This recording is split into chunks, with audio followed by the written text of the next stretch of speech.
योगयोगयोगेश्वराय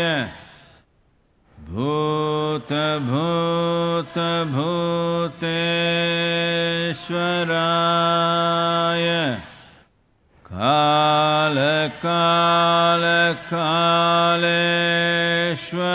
कालकालकालेश्वराय शिव शिव सर्वेश्वराय शम्भो शम्भो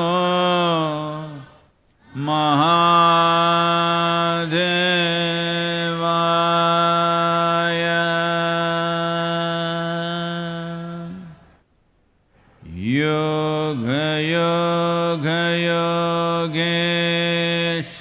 योगयोगयोगेश्वराय भूतभूतभूतेश्वराय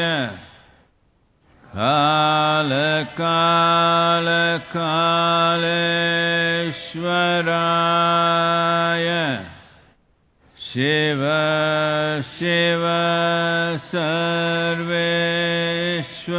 सर्वेश्वराय शम्भो शम्भो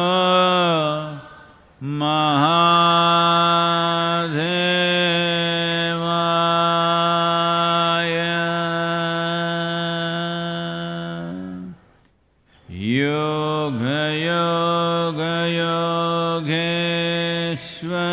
योगयोगयोगेश्वराय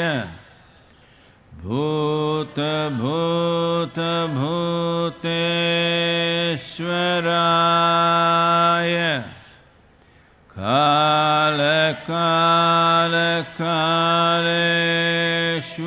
कालकालकालेश्वराय शिव शिव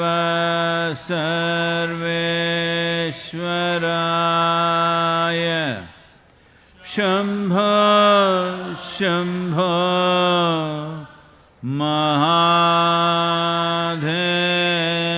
महादेवाय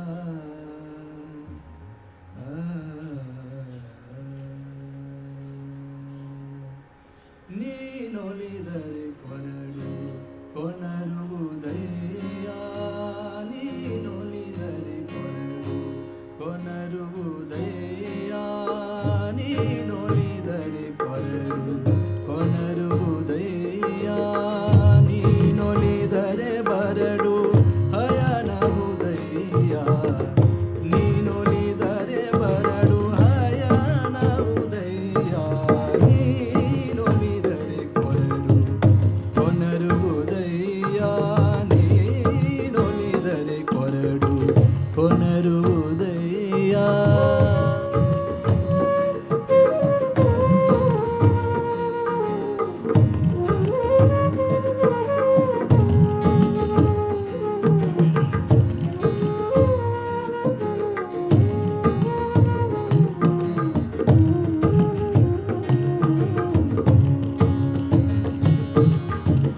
ನೀನೊಲಿದರೆ ವಿಷಾಮೃತ ಬಹುದಯ್ಯ ನೀನೊಲಿದರೆ ವಿಷ ಅಮೃತ ಬಹುದಯ್ಯ ನೀನೊಲಿದರೆ ಸಕಲ ಪಡಿ ಪದಾರ್ಥ ನೀನೊಲಿದರೆ ಸಕಲ ಪಡಿ ಪದಾರ್ಥ ಇದರಲ್ಲಿ ಪೋದು ಕೂಡಲ ಸಂಗಮ ದೇವ ಇದರಲ್ಲಿ ಪೋದು ಕೂಡಲ ಸಂಗಮ ದೇವ ನೀನೊಲಿದರೆ ಕೊರಡು ಕೊನರುವುದಯ್ಯ ನೀನೊಲಿದರೆ ಕೊರಡು ಕೊನರುವುದಯ್ಯ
जय जय जय महादेव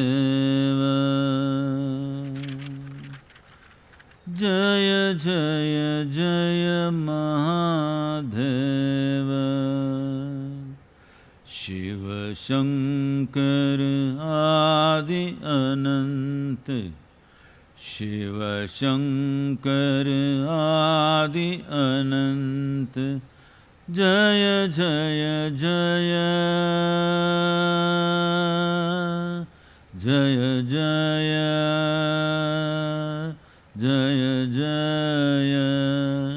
जय जय जय जय महादेव। नमस्कारम। हर किसी को नमस्कारम।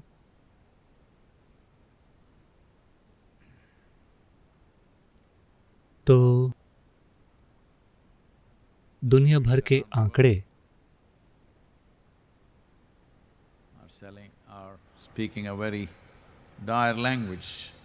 एक बहुत डरावनी भाषा बोल रहे हैं।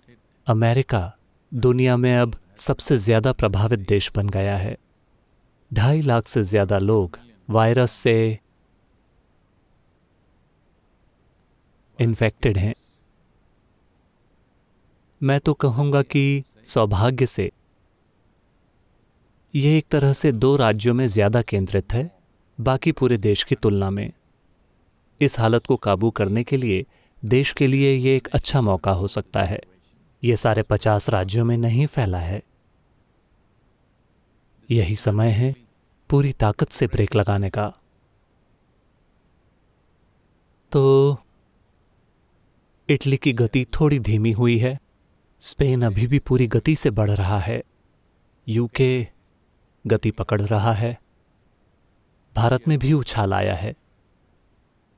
फिर भी इसकी आबादी के लिए संख्याएं छोटी हैं। 77 मौतें हुई हैं। 77 जिंदगियां कम नहीं होती, लेकिन ऐसे दौर में हम इसे एक सौभाग्य की तरह देख रहे हैं कि ये सिर्फ 77 है, क्योंकि इतने घने बसे देश में ये आसानी से बेकाबू हो सकता है। लेकिन मेरे ख्याल से हमने समय से काफ़ी पहले ही ब्रेक लगा दिए। इसे वहीं रोक कर रखना महत्वपूर्ण है, क्योंकि जब ये चीज़ें गति पकड़ लेती हैं फिर ये बेकाबू हो जाएगा। एक बार ऐसा हुआ। शंकरन पिल्लई टेनेसी में रहते थे और वो उत्तर की ओर सफ़र कर रहे थे।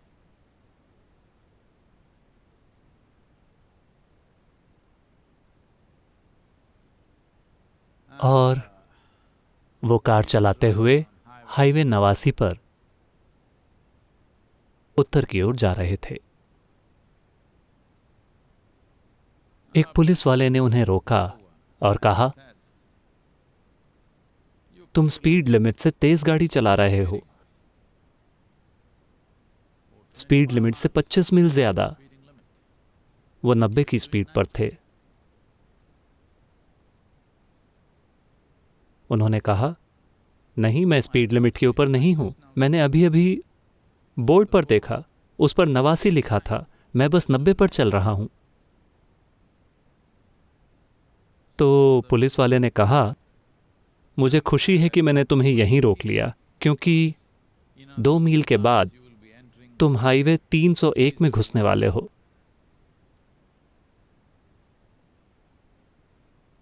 ये बहुत महत्वपूर्ण है कि हम इसे वहीं रोक दें जब इसने अभी तक स्पीड और मोमेंटम नहीं पकड़े हैं। भारत में हमने जल्दी ब्रेक लगाए हैं। इसके नतीजे दिख रहे हैं। कुछ गैर जिम्मेदाराना चीज़ें यहाँ वहाँ हुई हैं। उसके अलावा ज़्यादातर भारत के लोगों ने ज़बरदस्त रिस्पॉन्स दिया है। हमें उनमें से हर एक को बधाई देनी चाहिए। तो आप में से वो लोग जो यहाँ योग केंद्र में हैं या जिनके पास पर्याप्त जगह है, जैसे आपका निजी बगीचा वगैरह, जो यहाँ या अमेरिका दोनों योग केंद्रों में से एक में हैं, वे भाग्यशाली हैं क्योंकि काफ़ी ज़्यादा जगह उपलब्ध है। लेकिन अगर आप 2 बेडरूम के अपार्टमेंट में 4 लोगों के साथ फंस गए हैं और आप बाहर नहीं जा सकते, यह आप पर भारी पड़ सकता है। कई तरह की समस्याएं होनी शुरू हो जाती हैं।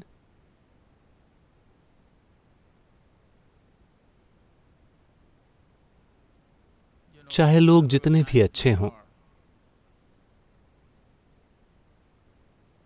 जब कोई जगह ना हो और वे एक दूसरे की गर्दन पर सवार होने लगें, तो ये थोड़ा,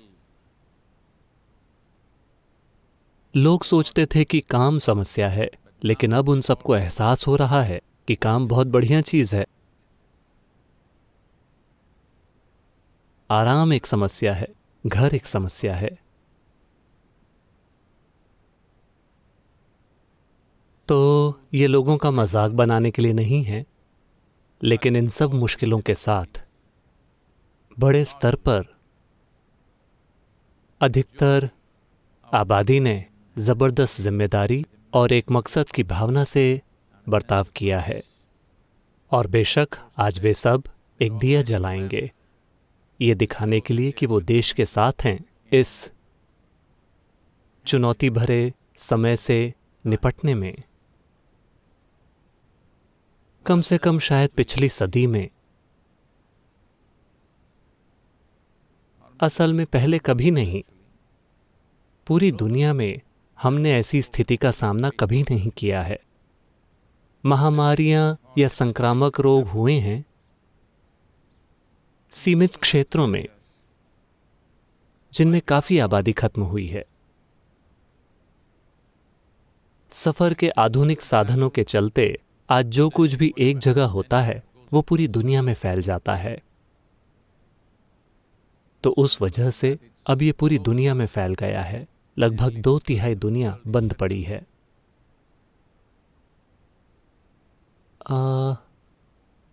लोग उसके फायदों को देखने की कोशिश कर रहे हैं। निश्चित रूप से फायदे हैं। आप इसे अपनी खुद की खुशहाली के लिए इस्तेमाल कर सकते हैं। वो कह रहे हैं कि दूसरे प्राणी बहुत खुश हैं।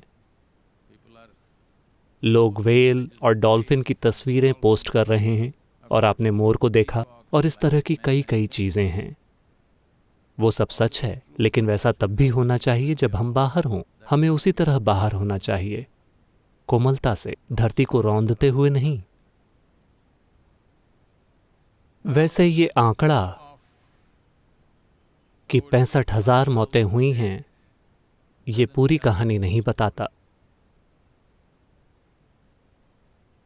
उनका अंदाज़ा है कि अमेरिका में कुछ अनुमान बता रहे हैं कि अगले 2 हफ्तों में 1 से 2 लाख के बीच लोगों की मौत हो सकती है। तो आप अभी जो संख्याएं देख रहे हैं वो दरअसल आपको पूरी तस्वीर नहीं दिखाती कि हालात कैसे हैं। हर चीज़ इस पर निर्भर करती है कि हम में से हर कोई कितनी जिम्मेदारी से बर्ताव करता है। बर्ताव में थोड़ी भी ढील हमें बहुत महंगी पड़ेगी। ऐसे समय में हमें आंकड़ों का इस्तेमाल ऐसे करना चाहिए जैसे एक शराबी बहुत ज़्यादा पिया हुआ एक आदमी, जैसे वो लैंप पोस्ट का इस्तेमाल करता है, रोशनी के लिए नहीं, बस सहारे के लिए। बस वैसे ही आंकड़े सब कुछ नहीं होते। वे हमें थोड़ा इशारा देते हैं कि ये कहाँ जा रहा है, लेकिन ये हमें पूरी कहानी नहीं बताते। अगर हमने एक देश में 2.5 लाख लोगों की पहचान की है, तो ऐसे 20 लाख और लोग हो सकते हैं जो पहले ही इन्फेक्टेड हों और वो सामने आएगा। तो लोग कैलकुलेशन कर रहे हैं। ये सारे कैलकुलेशंस गलत हो सकते हैं। ये सब इस पर निर्भर करता है कि इस दुनिया के नागरिक कितनी जिम्मेदारी से बर्ताव करते हैं। अगले कुछ हफ्तों में वो क्या करते हैं, अगले 3 से 4 हफ्तों में लोगों की एक पीढ़ी के रूप में हम इस धरती पर क्या करते हैं, वही तय करेगा कि इस महामारी की क्या कीमत होगी। कितनी बड़ी, कितनी ज़्यादा कीमत होगी, या ये कितनी हल्की होगी। ये इससे तय होगा कि अगले 3-4 हफ्तों में इंसान क्या करते हैं। तो हम यहाँ हैं 5 अप्रैल। आज भारत ने एकजुटता के एक पल का आह्वान किया है। शायद आप में से कुछ 9 मिनट को एक पल न मानते हों। एक देश के जीवन में 9 मिनट एक पल है। तो लोग इसमें हर तरह के अर्थ पढ़ने की कोशिश कर रहे हैं। सबसे महत्वपूर्ण बात ये समझने की है, इससे कोई फर्क नहीं पड़ता कि हमने अपने हाथों से ताली बजाई, उंगली आकाश की तरफ दिखाई, हमने ये किया, हमने वो किया।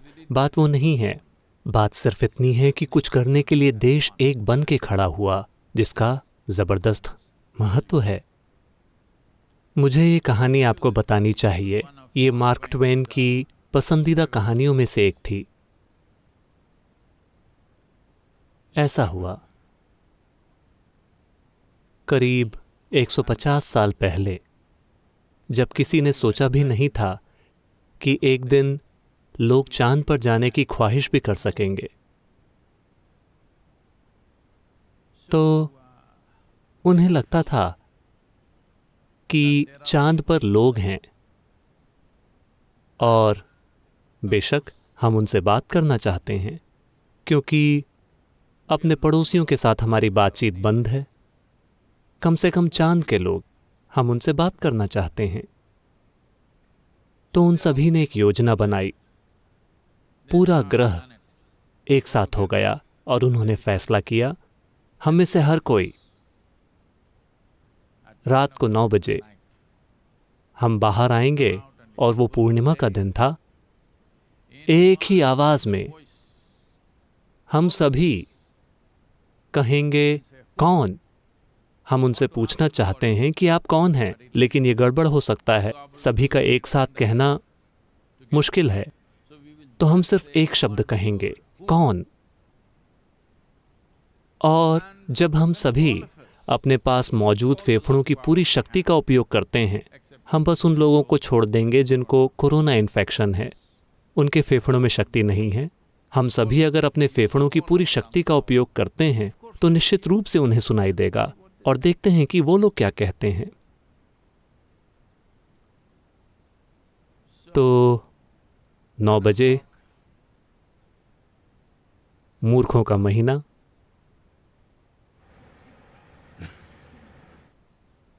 दुनिया भर में हर कोई अपने घरों से बाहर आया। जैसे 9 बजे का समय करीब आ रहा था, मैंने सोचा, वैसे मैं कौन हूं? मैं सिर्फ एक छोटा सा आदमी हूं और मेरी आवाज भी उतनी बड़ी नहीं है। वो वहां है, बड़ी आवाज। वो वहां है, बहुत बड़ी आवाज। वो सभी वहां हैं, बड़ी आवाजों वाले ऐसे महान लोग। मैं माइक्रोफोन के साथ भी मेरी आवाज ज्यादा दूर तक नहीं जा पाती। तो अगर मैं नहीं कहता कौन, तो क्या फर्क पड़ता है? वे सभी वहां हैं, इतने बड़े लोग, सभी अद्भुत लोग वहां हैं। लेकिन ये एक असाधारण पल है। पूरी मानव जाति एक साथ एक शब्द बोलने वाली है। तो मैं उस पल का अनुभव करना चाहता था। तो मैंने फैसला किया, मुझे कहने की जरूरत नहीं है। वो सभी कहेंगे, बड़े बड़े लोग मौजूद हैं। मैं कौन हूं? मैं कुछ भी नहीं हूं।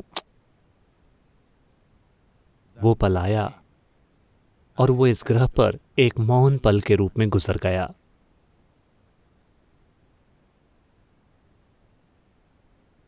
क्योंकि ज्यादातर इंसानों के साथ यही समस्या है। जब उन्हें कुछ करना होता है, जब उन्हें योगदान देना होता है, तो वो सिकुड़ जाते हैं, संकुचित होकर ऐसे छोटे इंसान बन जाते हैं। मैं कौन हूं? मैं कुछ भी नहीं हूं। लेकिन जब उनको कुछ मिलने वाला होता है तो वो बहुत बड़े बन जाते हैं। तो आज रात देश के साथ ये चालाकी मत कीजिए। आखिर मैं कौन हूं? मैं देखूंगा, हर कोई दिया जलाएगा, मैं देखूंगा। आप अंधकार देखेंगे। आपको ही इसे करना होगा।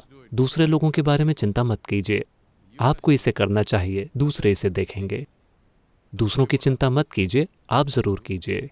अगर आपका कुछ लोगों पर थोड़ा प्रभाव है तो आप ये पक्का कीजिए कि वो भी इसे करें। लेकिन अगर आपके शब्द ऐसे हैं कि अगर आप कहते हैं तो कोई भी नहीं करेगा, तो कुछ मत कहिए।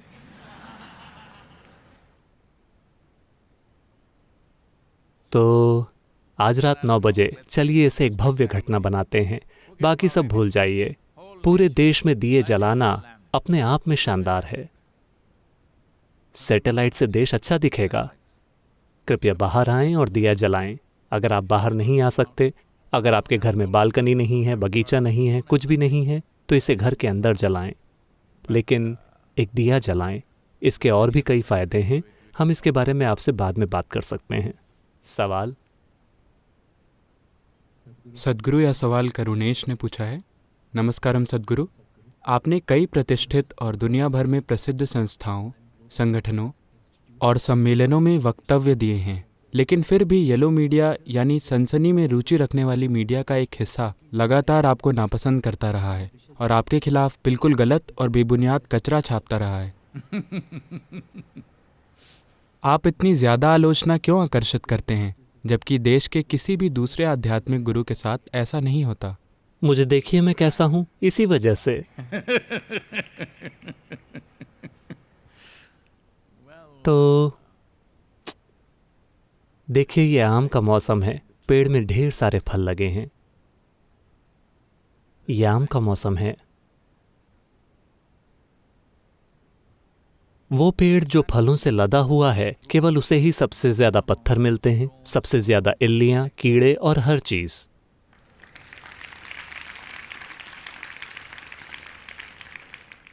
अगर आप एक ऐसे पेड़ हैं, कांटों वाला पेड़, जिसमें कोई फल नहीं है, तो आपके ऊपर कौन पत्थर फेंकेगा? आपके ऊपर कोई पत्थर नहीं फेंकेगा। कोई आपके ऊपर पत्थर बर्बाद नहीं करना चाहेगा। अगर आप फलों से लदे हुए हैं, तो हर समय लोग पत्थर फेंकते रहेंगे। तो ये एक इंडिकेटर है, ये एक बैरोमीटर है, ये एक थर्मामीटर है, जो बताता है कि आपके पास फल हैं। इसी वजह से मैं जानबूझकर थर्मामीटर शब्द का प्रयोग कर रहा हूं, ठीक है? अभी ये सबसे ज्यादा कीमती चीज है। हर कोई पूछ रहा है कि थर्मामीटर कहाँ है? पर्याप्त थर्मामीटर नहीं है। तो ये लोग पिछले 27 सालों से हमारे पीछे पड़े हुए हैं। ये सब यहीं के हैं, कहीं और के नहीं, सिर्फ लोकल चीजें। मुझे आपको बताना चाहिए, शायद आप में से कई लोगों को ये चीजें पता नहीं हैं कि जो बातें लिखी जाती रही हैं वो किस तरह की रही हैं। ये 1995-1994 की बात है। हम यहाँ आ गए हैं। हम करीब 65-70 लोग हैं। बहुत ही क्या कहें, बहुत ही जोशीले और इरादे के पक्के लोगों का समूह। और कुछ भी नहीं, यहाँ सिर्फ एक झोंपड़ी थी, सिर्फ एक झोंपड़ी जिसमें हम सभी रहते थे। एक लंबी सी झोंपड़ी, केवल महिलाओं के लिए टॉयलेट है। सारे पुरुष जंगल में जा रहे हैं। उस समय के दौरान Some people are sitting in the mountains and looking at us with binoculars. कुछ लोग पहाड़ के ऊपर बैठे हैं और दूरबीन से हमें देख रहे हैं। ये मेरी समस्या है। अगर मैं बस यूं देखता हूं तो अपने आसपास की हर चीज को देख लेता हूं। मुझसे कोई भी चीज नहीं छूटती। उसके कारण भी बहुत समस्या होती है, क्योंकि अगर आप अंधे हैं तो लोगों को दया आएगी। अगर आप देख सकते हैं तो उनको आपसे जलन होती है। तो मैंने दूरबीनों को चमकते हुए देखा। फिर मैंने पूछा, कौन है वो? पहाड़ में दूरबीनें चमक रही हैं, जाहिर है कि वो हमें ही देख रहे हैं। तो मैंने हमारे वॉलंटियर्स को भेजा, कौन है वो? वहाँ कोई ना कोई ज़रूर है। वहाँ कुछ जीपें खड़ी थीं, हमें वो दिखाई दी। हमने उनसे बात करने की कोशिश की। वो हमसे बात करने के लिए और ये बताने के लिए तैयार नहीं थे कि वो कौन है, लेकिन उन्होंने शहर में जाकर हर तरह की बातें फैलानी शुरू कर दी। उन्होंने कहा, हमने दूरबीनों से देखा, ये लोग पागल हैं, वो ड्रग्स लेते होंगे, वो ये कर रहे होंगे, वो कर रहे होंगे। समस्या ये थी कि जो लोग आज़ादी के साथ जंगल में अवैध शिकार कर रहे थे, हमारे आने के बाद हमने वो सब रुकवा दिया और ये एक बड़ा मुद्दा बन गया। तो लोगों का ये समूह जिनकी जंगल के उत्पादों के आधार पर हॉबीज थीं और छोटा मोटा धंधा चला करता था, वो हमसे बहुत ज़्यादा उलझ गए। उन्होंने मीडिया को पैसे दिए। मेन स्ट्रीम मीडिया नहीं, एक दूसरी तरह का मीडिया होता है जिन्हें कोई विज्ञापन नहीं मिलते, जिन्हें अपने अखबार या पत्रिका बेचने से कोई मुनाफा नहीं होता क्योंकि कोई उन्हें नहीं खरीदता। आप फ्री में दे तो भी उसे कोई नहीं लेता, लोग उसका इस्तेमाल नहीं करते। आप पकौड़ी या बड़ा लपेटने के लिए भी उसका इस्तेमाल नहीं कर सकते क्योंकि इसमें इतनी गंदगी भरी होती है।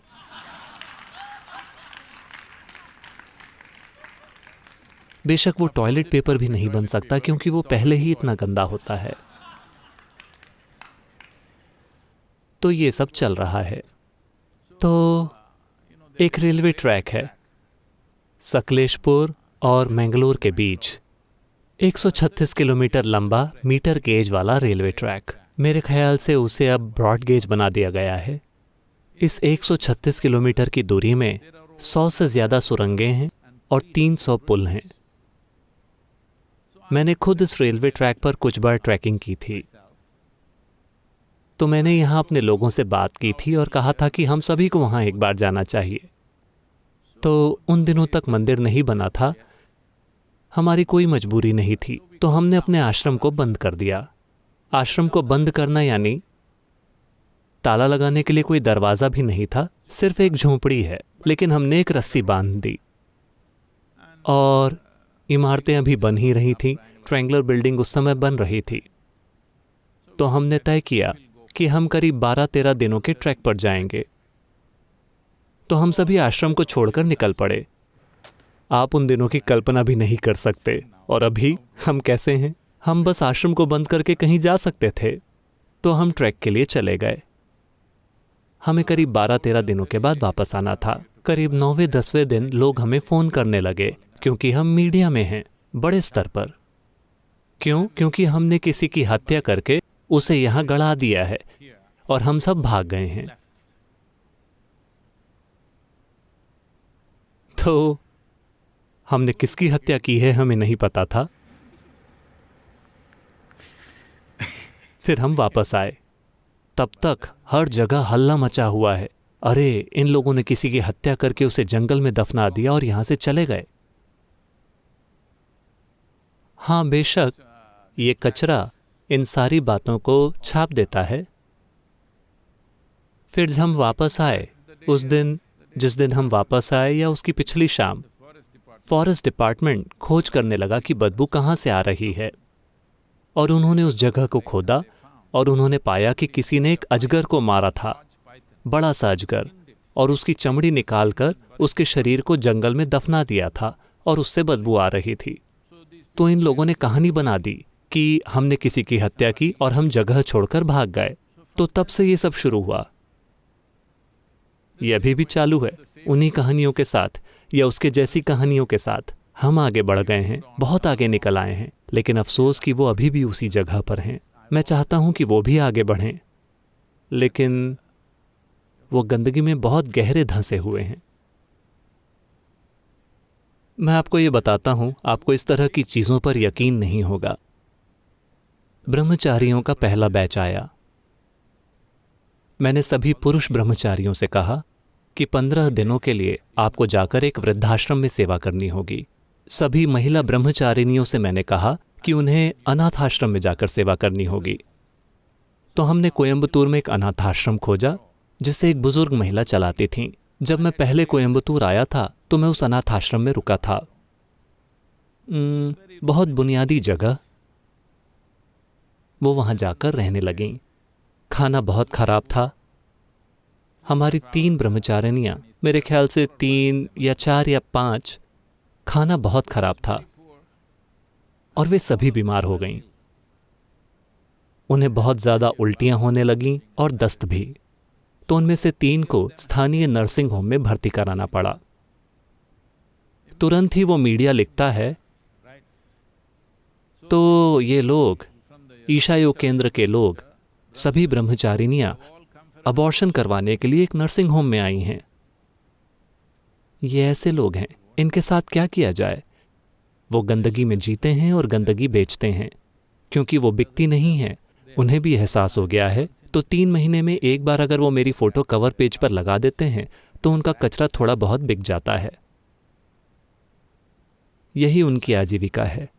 अपनी आजीविका कमाने का कितना गंदा तरीका। मैं चाहूँगा कि वो इसके लिए कुछ बेहतर तरीके ढूंढें। तो कोई फ़र्क नहीं पड़ता, क्योंकि मैंने जानबूझकर खुद को ऐसा बनाया है कि या तो आप मुझसे प्यार करेंगे या नफरत करेंगे, आप बीच में नहीं हो सकते, क्योंकि मुझे बीच वाले लोग अच्छे नहीं लगते।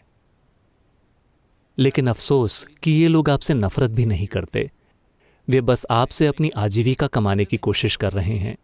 उनका अस्तित्व परजीवी जैसा है। तो कम से कम इस वायरस से मुझे उम्मीद थी कि वो समझेंगे, लेकिन नहीं। अब वो वायरस के बारे में विवाद पैदा कर रहे हैं कि वायरस ईशा युग केंद्र में शुरू हुआ था। देखिए, आप में से कुछ लोगों को बुरा लगा था जब मैंने वुहान शब्द का प्रयोग किया था, लेकिन अब हमारी मीडिया कह रही है कि वायरस ईशा युग केंद्र में शुरू हुआ था। मेन स्ट्रीम मीडिया नहीं, सबसे ज्यादा जिम्मेदार मीडिया ऐसा कुछ भी नहीं कह रही, लेकिन ये कचरा ऐसा कह रहा है। इस बारे में 4 पन्नों 5 पन्नों के लेख लिखे गए हैं और मैं इसके कवर पेज पर हूं। मुझे नहीं पता कि इस तरह की पत्रकारिता को येलो जर्नलिज्म क्यों कहते हैं। शायद इसलिए क्योंकि ये टट्टी जैसा है। तो मैं एक बार फिर इन पत्रिकाओं के कवर पेज पर हूं।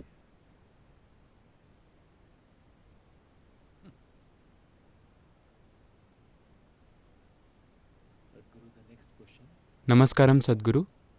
स्मोकिंग करने वालों की हेल्पलाइन पर ऐसे लोगों के काफ़ी ज़्यादा फ़ोन आने लगे हैं जो सिगरेट पीने की आदत छोड़ने की कोशिश कर रहे हैं।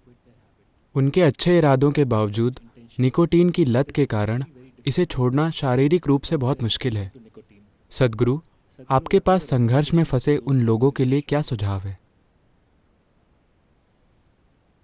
तो ये मेरी कही बात नहीं है। मेडिकल एक्सपर्ट्स कह रहे हैं कि अगर आपको इस वायरस का इन्फेक्शन होता है तो सिगरेट पीने वाले तेजी से मरते हैं। यही इसका इलाज होना चाहिए। मैं आपके साथ क्रूर होने की कोशिश नहीं कर रहा हूं। मैं कोई ऐसा व्यक्ति नहीं हूं जो नैतिक हो और कहे कि आपको सिगरेट नहीं पीनी चाहिए। मैं इसे एक नैतिक मुद्दे की तरह देख भी नहीं रहा हूं जैसा कुछ लोग इसे देखते हैं। बात सिर्फ इतनी है कि कुछ ऐसा करना बेवकूफ़ी है जो आपके सिस्टम के खिलाफ हो। एक और बात है, मान लीजिए कि आपको इसमें कुछ सुख मिला और आप इसे कर रहे हैं, ये ठीक है, ये मैं आप पर छोड़ता हूं। लेकिन मेरे लिए सबसे बड़ी समस्या ये है कि आप अपने जीवन में साधारण चीज़ें करने के लिए मजबूर हो जाते हैं। मेरे लिए ये एक बड़ी समस्या है। आप सिगरेट पी रहे हैं, ये मेरे लिए एक बड़ा मुद्दा नहीं है। आप मजबूरन कुछ कर रहे हैं, ये एक बड़ा मुद्दा है, क्योंकि आप विकास के उन फायदों को नकार रहे हैं जो इस इंसान के पास हैं कि वो सब कुछ जागरूकता के साथ कर सकता है। लेकिन आप मजबूरन कुछ करना चुन रहे हैं। आपने जिसे एक सनक के रूप में शुरू किया होगा या मज़े के लिए, अपने जीवन में एक साधारण सुख के तौर पर। आपको तंबाकू पसंद है, आपको सिगरेट पीना पसंद है। मैं उसके रास्ते में नहीं आ रहा हूं। मैं बस इतना कह रहा हूं कि विकास के फायदों को मत नकारिए, क्योंकि प्रकृति माँ ने लाखों साल तक काम किया है आपको जागरूकता, चेतना और बुद्धिमत्ता के स्तर तक पहुंचाने के लिए, इतना बड़ा दिमाग देने के लिए। जब लोग आज अपने दिमाग का उपयोग कर रहे हैं ये देखने के लिए कि कैसे एक ऐसी कार बनाएं जो धुआं न निकाले, तो आप अभी भी धुआं निकाल रहे हैं। ये क्या बात हुई? आप कभी कभी सिगरेट पीना चाहते हैं क्योंकि आपको इसमें मजा आता है। मैं इसे छोड़ दूंगा। मैं उस हद तक आपके व्यक्तिगत जीवन में नहीं जाऊंगा। हालांकि इसका कोई तुक नहीं बनता, लेकिन हर चीज का तुक बनना जरूरी नहीं है, चलेगा। लेकिन आप मजबूर हैं। वो नहीं नहीं, क्योंकि ये लाखों सालों का विकास आप पर व्यर्थ जा रहा है, धुएं में उड़ा जा रहा है।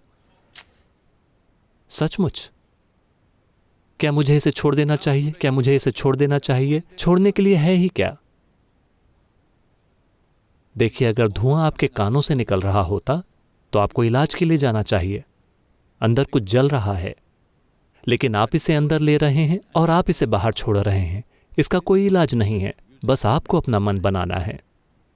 आप अपना मन सिर्फ तभी बना सकते हैं क्योंकि आपने उन मार्लबोरो के विज्ञापनों को देखा है, क्योंकि आपने सोचा कि आप एक असली मर्द केवल तभी हैं जब आप सिगरेट पीते हैं। मैं लिंग के प्रति पूर्वाग्रह में नहीं हूं, बेशक औरतें भी सिगरेट पी सकती हैं। आपको ऐसा क्यों लगता है कि केवल आदमी सिगरेट पी सकते हैं?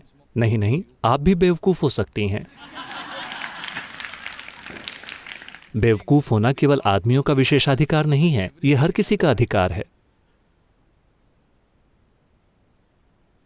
बात सिर्फ इतनी है कि मूर्खता कई जीवनों को चोट पहुंचाने के कई रूप ले लेती है, लेकिन मूर्खता का सबसे बुनियादी रूप वो है जब आप इस जीवन को चोट पहुंचाना चुनते हैं। हालांकि इसमें शारीरिक दर्द और कई दूसरी चीजें शामिल हैं, फिर भी आप इस जीवन को चोट पहुंचाना चुनते हैं। यह चुनाव से नहीं हो रहा है। शायद आपने शुरुआत चुनकर की थी, लेकिन कुछ समय बाद यह सिर्फ एक बड़ी सी मजबूरी है। मैं इसे छोड़ना चाहता हूं, मैं इसे छोड़ना चाहता हूं। ये सब मत कीजिए। अगर आप जबरदस्ती इसे छोड़ते हैं तो आप कोई और पागलपन शुरू कर देंगे। एक बार ऐसा हुआ। शंकरन पिल्लई एक दिन बस ऑफिस से निकल रहे थे और उनके ऑफिस की सहकर्मी एक युवती ने उनसे पूछा, प्लीज क्या आप आज मुझे घर छोड़ सकते हैं? उन्होंने एक सज्जन की तरह हाँ कहा, उसके लिए दरवाजा खोला, अंदर बिठाया, सब कुछ। वो कार से जा रहे थे। जब सड़क का एक सुनसान हिस्सा आया, उन्होंने गाड़ी रोक दी और अचानक वो एक ऑक्टोपस की तरह हो गए। यानी उनके 8 हाथ पैर थे। वो उस लड़की के ऊपर चढ़ गए। लड़की ने उन्हें दूर ढकेल दिया और कहा, बेवकूफ, मैं तुम्हारी कार में ये सोचकर बैठी कि तुम एक सभ्य आदमी हो, तुम क्या कर रहे हो? उन्होंने कहा, आई एम सॉरी, मैंने सिगरेट छोड़ दी है। तो इन चीजों को जबरदस्ती करने की कोशिश ना करें। अगर आप समझते हैं, अगर आप ये समझना शुरू कर रहे हैं कि हम समझ रहे हैं कि एक बस जो बहुत ज्यादा धुआं करती है वो अच्छी नहीं है, एक कार जो धुआं करती है वो अच्छी नहीं है, लेकिन एक ऑटोमोबाइल के विकास में वे अभी भी उस जगह पर हैं जहां उन्हें अभी भी धुआं करना होगा। उनमें से सभी इलेक्ट्रिक नहीं हुए हैं। एक ऑटोमोबाइल के विकास में धुआं करना अभी भी ठीक है। हम बिना धुएं की गाड़ियों की ओर काम कर रहे हैं, लेकिन फिर भी धुआं ठीक है क्योंकि हमारे ऑटोमोबाइल का विकास अब भी उस स्तर तक नहीं पहुंच पाया है जहां ये पूरी तरह से धुआं रहित हो। लेकिन इसका विकास बहुत पहले ही धुआं रहित हो गया था। ये कार्बन डाइऑक्साइड बाहर निकालता है, यही इसकी प्रकृति है। लेकिन अब आप कार्बन मोनोऑक्साइड अंदर लेना चाहते हैं, या ये जो भी हो। तो आपको सिर्फ ये देखना है कि ये बेवकूफ़ी है। जब आप देख लेते हैं कि कोई चीज़ बेवकूफ़ी है तो आपको इसे छोड़ना नहीं पड़ेगा, ये चले जाएगी। अभी आपको लगता है कि ऐसा करना बहुत स्मार्ट है, खासतौर पर जब आप 14-15 साल के थे। जब आपने धुआं निकाला तो आपको लगा कि आप वास्तव में कुछ शानदार काम कर रहे हैं। तो अभी आपकी उम्र जो भी है, अगर आप समझ जाते हैं कि आप एक मूर्खतापूर्ण चीज़ कर रहे हैं तो आपको इसे छोड़ना नहीं होगा, ये अपने आप छूट जाएगी क्योंकि आप बेवकूफ़ होना पसंद नहीं करते, मुझे पता है। 9 बजे चलिए दिए जलाएं, सिगरेट नहीं।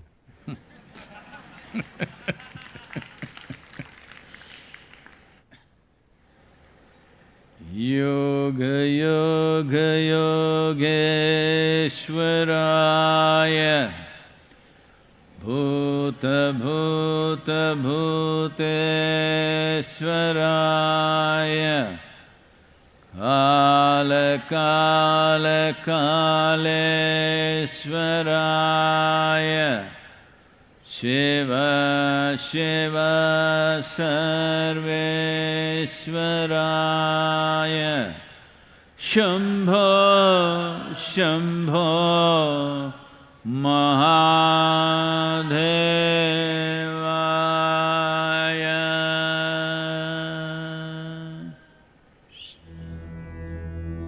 योग योग योगेश्वराय भूत भूत भूतेश्वराय काल काल कालेश्वराय शिव शिव सर्वेश्वराय शम्भो शम्भो महादेवाय।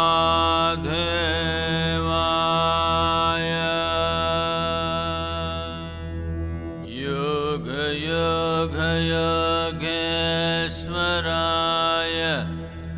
भूत भूत भूतेश्वराय काल काल कालेश्वराय शिव शिव सर्वेश्वराय शम्भो शम्भो महादेवाय।